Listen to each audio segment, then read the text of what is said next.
النادي الاهلي جاب الجون والهجمه الوحيده الفاول اللي عملها قفشه. لا في كوره، لا الكوره بتاع شوطه حسين الشحات يا عم دي ما تخشش جون، دي ما تخشش جون، ده ما هو حلول يا كابتن رضا حبيبي. انت عايزين برضه تودوا ان انتوا عملتوا، ما كان في ضربه جزاء بقى، ما تخليناش نتنرفز. انا ضربه جزاء بتاعت امام عاشور اللي جت في ايده. لا دي انا ما اتكلمش في التحكيم فيها الحقيقه، التحكيم هو اللي لازم يخش. والله لان فعلا صعبه، مش يعني صعبه، يعني هي صعبه. اتكلم انت لحسن. اتكلم ايه؟ ما تتحسبش يا كابتن. ليه ما تتحسبش؟ لا ما تتحسبش. ليه؟ مش ضربه جزاء.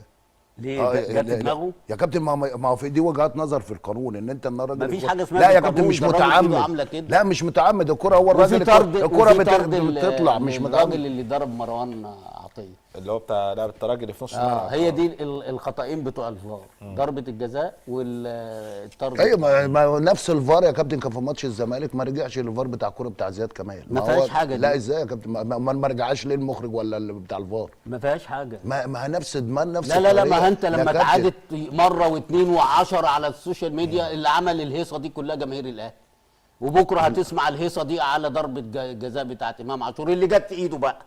ايوه ماشي، بس انما الثاني رمى نفسه قبل ما الراجل يلمسه. بس هم بقى ايه بيقعدوا يظبطوا عشان يقول لك ده لمس، ده ما اعرفش، يقرب هنا ويقرب هنا. طيب ما يبقى العداله تبقى موجوده على اي حد يا كابتن، سواء يا عم لو فيها انا اقسم بالله هطلع اقول لك ضربه جزاء. يعني انت عايز تقول لي لو الكره دي ضربه جزاء اللي هي جت في ايد امام عاشور، هل الفار ما كانش هيرجعه؟ ده ما الفار ما رجعوش. طيب ما رجعوش. ما انا بقول لك لكن ما هي الفار مش المخرج. الفار لا الفار انا ماليش دعوه بالمخرج، انا ما بذمش. لا ما انا بقول لك انا ما بشككش. لا ما خلي بالك ما النهارده المخرجين مين؟ من ايه؟ من اسبانيا. يعني كلامنا طلع صح، لو كلامنا مش صح. لا ده بالعكس، ده ما احنا قلنا الفار. ايوه دي ميزه، ده ما دي ميزه. لا انا قصدي اقول لك ان كلامنا بيسمع. ايوه ماشي، كلامنا مؤثر. طب ما هو التلفزيون يا كابتن ملوش يعني انا شايف ان البث التلفزيوني يا فاروق ملوش دعوه بالفار. يا فاروق استنى يا فاروق، انا عايز اسالك سؤال بس. البث التلفزيوني ليه دعوه بالفار؟ انت ليك في الكلام ده؟ لا المفروض يرجع يعني. مين اللي الكره بتتعاد مره واثنين وثلاثه؟ مين اللي بيقول له اعمل لي دي؟ مين اللي بيقول له؟ الفار بيقول له هات لي دي وهات لي دي وهات لي دي. طب يعني هو الفار بالزاويه دي مش الزاويه دي. يبقى الفار لو كان شايفها ضربه جزاء كان هيرجع فيها يا كابتن، كان هيقول لك اعيدها بس. طيب اسمحوا لي نطلع الفاصل، بعد الفاصل هجيب. هو احنا مش عايزين نعكنن على انا مش هنعكنن، بس انتوا ما تقعدوش بقى ما انت تقعدوا تعدوا لي من اليمين ومن الشمال. خبير تحكيمي يكون معانا يتكلم لنا في الكورتين. هيقول لك ايه ما جاتش في ايده؟ هو بقى وضمير. طب انت ما قلتش ان هي ضربه جزاء؟ انا ما قلتش. طب احلف.